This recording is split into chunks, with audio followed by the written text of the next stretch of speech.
Sadly, the folks at Douglas County Animal Care and Services in Gardnerville, Nevada, are well accustomed to receiving anonymous animal dumping outside of regular work hours, but this one was even more heartbreaking than usual.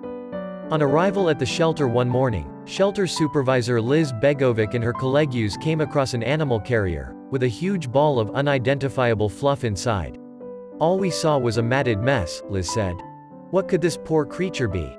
The shelter staff's first guess was that it must be a dog, given that dogs are generally less fastidious about their grooming than cats. It was time to open the carrier and find out. "We couldn't turn him around because of the way he was shoved in the carrier," Liz said. "So we took the top off and thought, oh my gosh, it's a cat.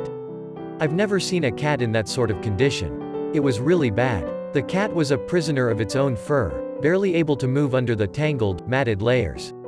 He was overweight due to lack of exercise, and whoever had owned him must presumably just brought food and water and put it right under his nose. We immediately took him to the vet where they sedated him," Liz continued. "They shaved about 4.5 pounds of hair off of him.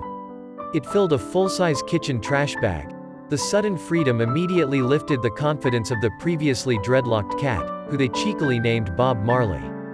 Once the hair was off, he was walking around. I saw him looking up at the counter thinking, I can jump up there. I thought, no you can't. Bob now has a loving home, who can help him recover from years of neglect, as well as shed all those excess pounds he is carrying around. At 10 years old he still has many good years ahead of him. He has turned out to be such a handsome devil, and was adopted within a few days. The authorities are making inquiries to try to find Bob's previous owner. The man who dumped him was captured on closed-circuit television, and the Douglas County Sheriff's Office is asking for the public's assistance in identifying this person. Perhaps he was a good Samaritan, having rescued Bob and dropped him at the shelter for treatment, nobody knows. Liz herself is unsure, but has doubts about any good intentions from the mystery man. Normally, when someone leaves an animal after hours, there's usually more to the story. It's typically not a good Samaritan who found an animal on the side of the road, she said. We would really like to know the backstory. There could be other animals in this house, wherever this cat came from, who are in the same condition. Either way, the truth will surely emerge eventually.